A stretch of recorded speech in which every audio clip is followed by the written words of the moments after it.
Sekarang kita berbicara pada sisi pelaku. Antara mengapa Anda lebih mencintai orang lain setelah di sisi Anda ada orang yang begitu kuat memperjuangkan Anda. Masalah seperti ini senantiasa muncul dalam rumah tangga ketika di dalam rumah tangga itu kehangatan mulai berkurang. Iya nggak? Yeah. Jadi ketika mulai ada kejenuhan dengan istri, ada kejenuhan dengan suami, ada kejenuhan dengan suasana yang begitu-begitu aja. Sampai kemudian terkesan kita melihat orang lain yang nampaknya biasa, padahal cuek sama kita, itu kita malah caper sama dia. Kenapa? Dalam keadaan rumah tangga kita terasa sudah mulai hambar. Perhatikan sekali, al-wafa. Wafa itu adalah, wafa itu begini. Wafa itu kesetiaan.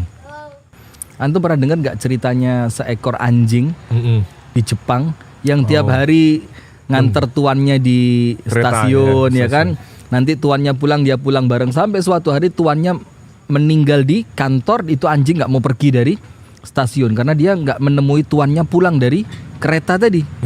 Nah itulah gambaran secara ringan kalimat wafa. Wafa itu kesetiaan.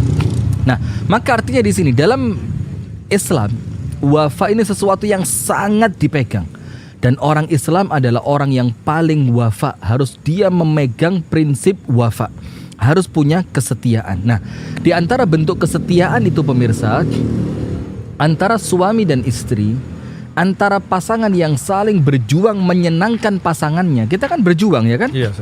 Bagaimana pasangan saya bisa senang, bagaimana istri saya senang, bagaimana suami saya senang, bagaimana orang tua saya senang, bagaimana anak-anak saya senang. Itu kan perlu effort. Wih, keren. Effort itu apa? Usaha. Perlu usaha gitu kan, perlu usaha. Nah, maka sekarang di antara bentuk wafanya kita kepada mereka, kita menghargai usaha yang telah mereka lakukan. Ayatnya, insya Allah semuanya sudah faham lah. Di dalam surah Ar-Rahman, Allah subhanahu wa ta'ala menunjukkan, dan ini pelajaran untuk kita supaya kita ngerti, itu loh orang berjuang, itu loh orang yang tulus. Kan begitu. Kenapa kok kamu malah berpaling kepada orang yang tidak memperjuangkan kamu? Maka Allah ingatkan, hal jazaul ihsani illal ihsan. Bukankah pantas, kata Allah di dalam firman-Nya, engkau membalas kebaikan istrimu yang berjuang untuk menyenangkan dirimu dengan engkau melakukan kebaikan yang sama untuk memasukkan kebahagiaan ke dalam hatinya? Bukankah kemudian balasan yang pantas, balasan yang sesuai untuk orang yang berjuang adalah engkau berikan ketulusanmu kepadanya? Nah, sehingga ketika kita menghindari istri kita yang telah berjuang mati-matian untuk menyenangkan kita, kita menghindari suami kita yang bekerja capek untuk kita, kita menghindari membalas kebaikan mereka, artinya kita tidak wafa. Kita tidak menjalankan ayat ini, hal jazaul ihsani illal ihsan. Kita tidak membalas kebaikan mereka. Sementara kalau kita tidak membalas kebaikan itu, maka artinya kita bukan orang yang baik. Terus kalau kita bukan orang yang baik, titik pentingnya adalah, pantas tidak antum mendapatkan kebaikan dari orang yang tidak berjuang untuk antum, tapi antum memperjuangkan dia. Antum tidak akan pantas dapat kebaikan itu. Apa artinya? Gini, gampangannya. Abu Shanum dengan saya, dia berjuang mati-matian. Dia berjuang mati-matian untuk supaya saya senang. Ternyata saya malah milih orang lain. Maka ketika saya pilih orang lain, ini suatu rumus yang tidak mungkin salah. Orang lain itu tidak akan bisa memuaskan saya. Karena kepuasan saya ada pada orang yang memperjuangkan saya.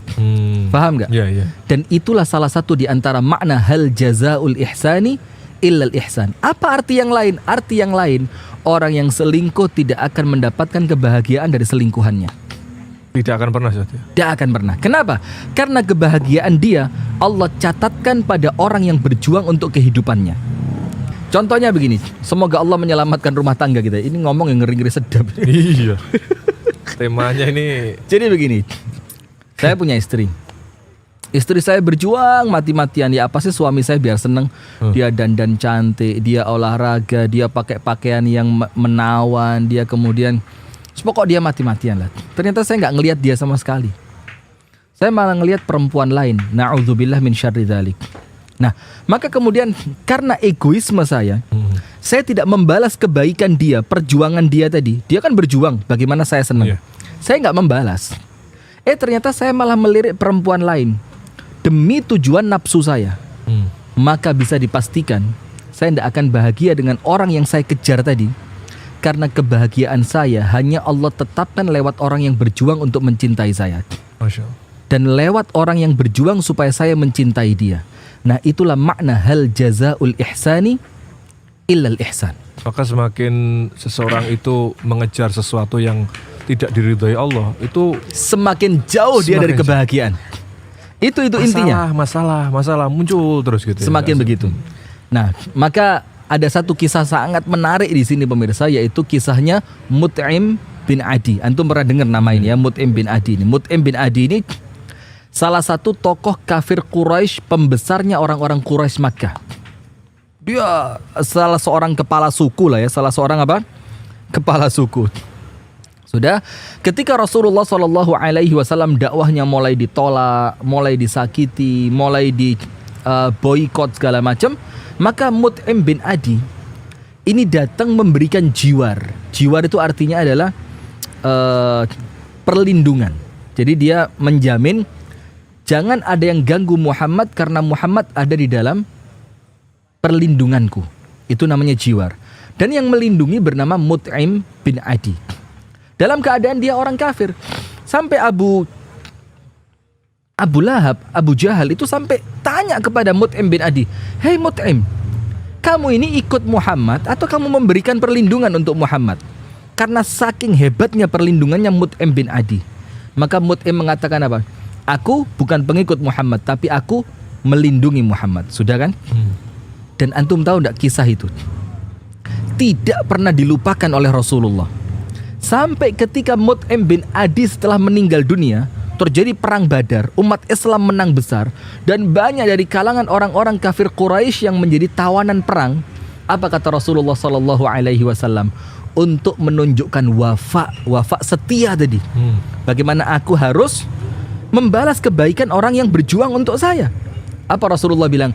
Laukana Mut'im bin Adi hayyan, sekiranya Mut'im bin Adi masih hidup, walaupun dia kafir, kemudian dia berbicara kepadaku tentang tawanan perang ini agar aku bebaskan, maka aku akan bebaskan semua tawanan perang ini. Itu kan artinya bagaimana Rasulullah berusaha menunjukkan kepada umatnya dalam skup yang jauh lebih luas, bahwasannya orang yang berjuang untuk kita, itulah orang yang paling pantas untuk kita berikan hati kita untuk dia. Insyaallah. Maka Mut'im bin Adi ini sampai pun dia meninggal dunia, Rasul masih ingat kok. Rasul bilang, kalau dia masih hidup dan dia mendatangiku dan berbicara kepadaku tentang tawanan perang Badar ini untuk aku bebaskan, aku akan bebaskan mereka demi berbuat baik membalas budi kepada Mut'im bin Adi. Masya Allah. Jadi tidak ada dalam istilah umat Islam itu aku yang berjuang, dia yang kau sayang, itu Tidak boleh terjadi gitu. tidak boleh terjadi. Tidak boleh terjadi. Apalagi dalam hubungan rumah tangga itu pasti orang yang selalu kita temui, orang yang selalu setiap saat berjasa dengan kita itu pasti pasangan kita kan. Sehingga senantiasa balas budi terus begitu, harus kesinambungan terus. Harus, karena begini ya. Karena disebutkan oleh para ulama dan ini ada hadisnya juga, bahwa kebaikan itu mewariskan kebaikan yang berikutnya. Artinya satu kebaikan itu akan dia mengajak temannya. Maka begini, ana sama antum baik, ana baik, dan ketika kebaikan itu terus berlanjut seperti ini, maka dia akan langgeng ketika tidak ada pengkhianatan. Begitu pula antara suami dan istri. Si istri mengorbankan waktunya untuk suami, si suami mengorbankan tenaganya untuk istri, si suami menjaga pandangannya untuk si istri, maka si istri akan Allah jaga keindahannya di mata suami, dan akan senantiasa seperti itu. Nah, maka kemudian An-Nabi sallallahu alaihi wa ala alihi wa sahbihi wasallam bersabda, la yashkurullah man la yashkurun nas.